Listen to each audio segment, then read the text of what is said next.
Well, with all the breaking scandals and wars pending, do you remember the IRS scandal and Lois Lerner, who was the head of the division and the center of the scandal? Members of this committee have accused me of providing false information when I responded to questions about the IRS processing of applications for tax exemption. I have not done anything wrong. Well, recently released emails show that her office was very much involved. It was not something that was limited just to the Cincinnati local office, as she claimed. So she's activated her golden parachute, and looks like she won't be going to jail, as most of the members of the Obama administration aren't. Gigi Arnetta is going to be right back after the break with an interview with Mike Velarde, a former IRS criminal investigator, and they're going to go into this a lot farther. Stay tuned.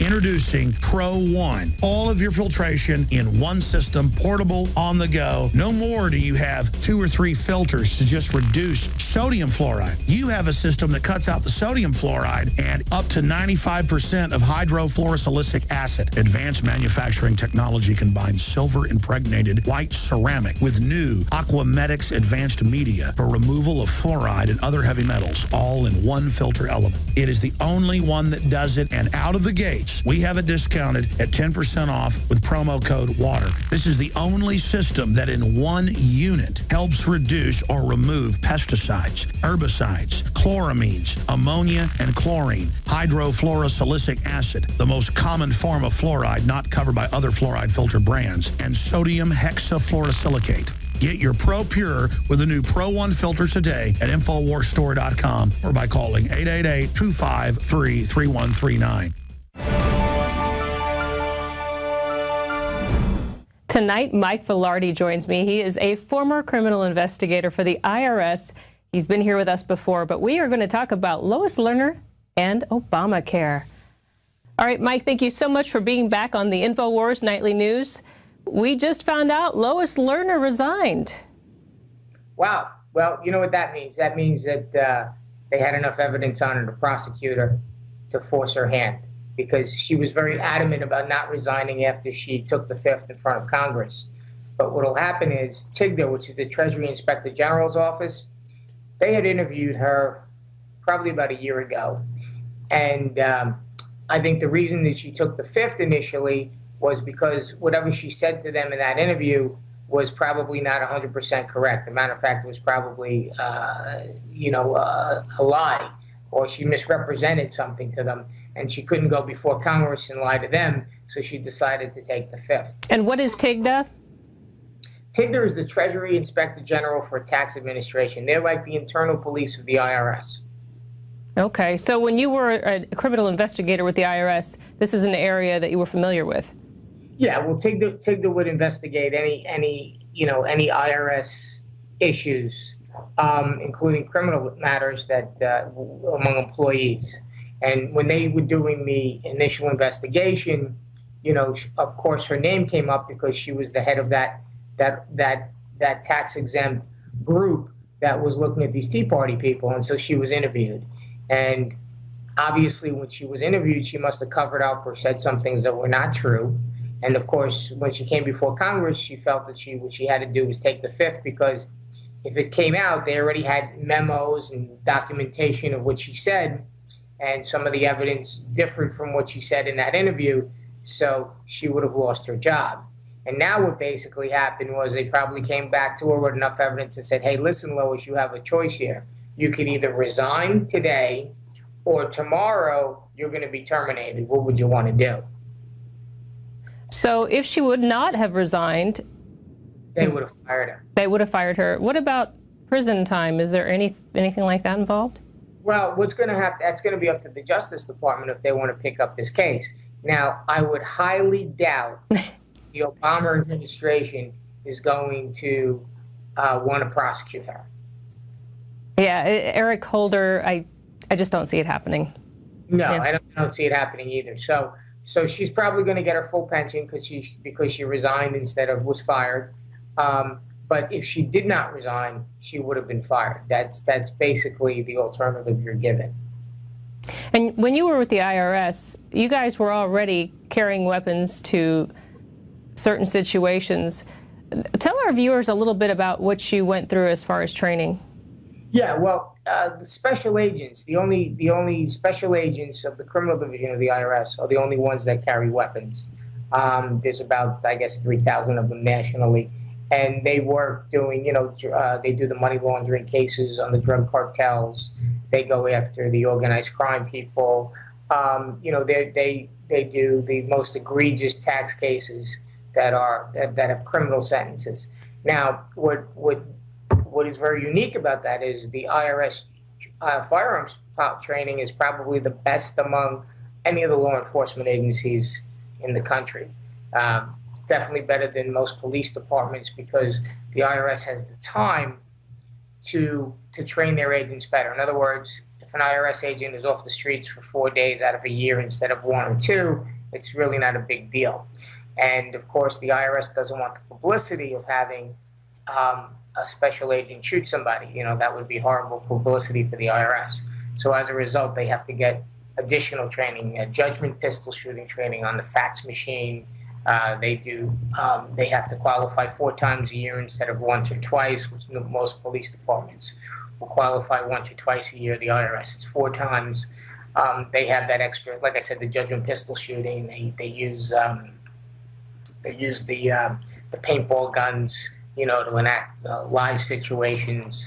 So you kind of get a little tested with somebody shooting back at you in those situations. So actually, the firearms training is very good at the IRS, better than anybody would expect. The reason I brought that up was because I wanted to discuss with you the difference between gun training with the IRS and our police, and the fact that we are going to need probably some more people when we're handling Obamacare. I'm sure we're going to need a little bit of help. I understand that they're hiring some people to undertake that. They want to hire 16,000 people. Which would be a pretty massive expansion of the Internal Revenue Service. Now, the reason for that is the way Obamacare is going to work, if you cannot afford insurance, you're going to get taxed. So you're going to have on your W-2, there's going to be a new box that's going to say whether you have health insurance or not. If you don't, if the box isn't checked or if the information isn't filled out correctly, then the IRS is going to send you a letter. It's called a 30-day letter. And in the letter, they're going to say, according to our records, you do not have health insurance. If you do, please apply proof of your health insurance within the next 30 days. Otherwise, pay us, the tax will start at $95, but within 2 years, it'll be up to about $695. So it's going to jump up quite a bit. You know how they start off subtly, and then, of course, they expand it. Just like with the income tax. When the income tax first came out, the highest tax rate was less than 6%. Now look what the tax rates are. So the same with Obamacare. So they want to have people in place to enforce that because there's going to be millions of people that are going to have to pay that tax, and they're going to have to collect it. Is there any surprises in Obamacare tax-wise that we should be ready for? Yeah, there's actually quite a number of them. One thing that Obamacare does is it limits your medical itemized deductions on your medical.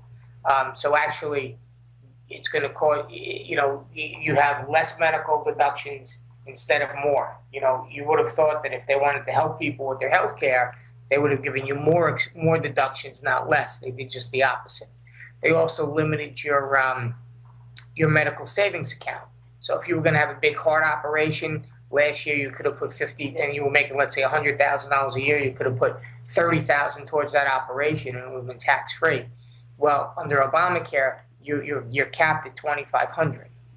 So it actually makes it more expensive. I mean, you're paying more out of your pocket and getting less tax deductions for what you spend because of Obamacare, which to me didn't make any sense, but that's what it is. What it is. I wanted to see about debunking. I keep hearing things like, yes, they're going to be able to get into your bank accounts. Can they actually access your bank accounts through the Obamacare Act? I mean, that remains to be seen. I mean, I don't really think they're going to get the full funding for it. I don't think it's going to. I mean, the legislation as is written, it's a total nightmare. It's $1.7 trillion in new taxes. It's pretty much like contracting with McDonald's to feed the hungry, except when you contract with them, you agree to pay McDonald's $30 a hamburger. You know, it's that expensive. So the cost benefit. I mean, they could have been there could have been more inexpensive solutions to healthcare than the one they chose. This one just gives the federal government a lot of control of the economy and created a big new bureaucracy, and it really doesn't do much to help the people as far as better healthcare goes. What about situations where you need a heart, let's just go all the way, like a heart transplant, and you're over a certain age? I mean, is there really an IRS agent that's going, I don't think so, Mr. Miller, you can't have that heart transplant? Or is that a different area than is it outside of the IRS? Is it a situation where there's another company working with the IRS to make those decisions? Well, I mean, I think what's going to happen is Obamacare creates a bureaucracy, you know, where you have layers of approval. They build a big bureaucracy within, you know, and it's going to create a lot of red tape that's probably going to lead to worse healthcare instead of better healthcare. The paperwork is enormous. There's going to have to be people looking at all that paperwork that it's going to generate. It's going to generate a lot of, you know, a lot of wasteful spending, to say the least. I don't honestly think Congress is going to authorize the salaries for 16,000 new IRS employees. And right now, inside of the system itself, isn't it struggling as far as not having enough employees? Yeah, absolutely. Here's what happened. Back in 2009, when Congress was controlled by the Democrats, President Obama asked them for an extra $640 million to expand the IRS. He got the money. He hired specifically revenue agents and revenue officers with that money, basically to assess more taxes and to collect more money. Now, since then, with these scandals and everything, Congress doesn't want to fund the IRS at that expanded level. Okay, but they can't fire the people that they hired. So what they're doing, as people leave, they're not replacing them. So now this is creating quite a nightmare, because if you have, let's say, 4 secretaries in a building and 3 leave, well, the 3 that left aren't being replaced. So now you have 1 secretary. And that's happened in certain offices. So as a result, people are not being replaced. So yeah, I have a client, and the RO that he has left, you know, went to and took another job, and that case got reassigned. Well, it's not going to be a high priority of the person it got reassigned to, because they have their own caseload. They have a full caseload that they have to work, so it sits on the back burner. So as a result, you know, they're not getting things done, you know, because of the fact that you know, people are leaving and they're not being replaced. Well, it sounds like if you have a problem with Obamacare and you're having to deal with the IRS, it's going to be backlogged. It's going to be backlogged. It's going to be a nightmare. This whole thing is a nightmare. It's just bad legislation. It's bad law. And whenever you're trying to enact bad law, there's going to be a lot of problems. Well, Mike, if our viewers need tax help and they need it bad, where can they find you again? www.MikeVillardiea.com, or just call and leave a message at 888-873-8825. That's 888-873-8825, and I'll call you back. Well, thank you, Mike. Thank you so much for being back on the show, and I'm sure we'll do it again, because the IRS has plenty of scandals to talk about. Hey, thank you, Gigi. Thank you for having me. Have a great day. You too. Well, now that Mike is not with the IRS anymore, he's doing battle for people against the IRS. You can always reach him if you have a little tax problem. And you can go to the InfoWars shop and check out Masters of Money Special. It explains how the global elite manipulate the monetary system to gain power and wealth. All this is available on the InfoWars store page. And don't forget to sign up for PrisonPlanet.tv today. You can give your username and password to up to 10 people. Help fight the tyranny. Get the word out. I'm Gigi Arnetta. Join us again tomorrow night for the InfoWars Nightly News at 7 p.m. Central.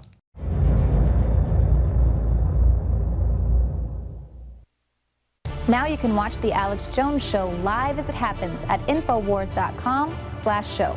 You'll find links to all of our content there and a free 15-day trial for Prison Planet TV.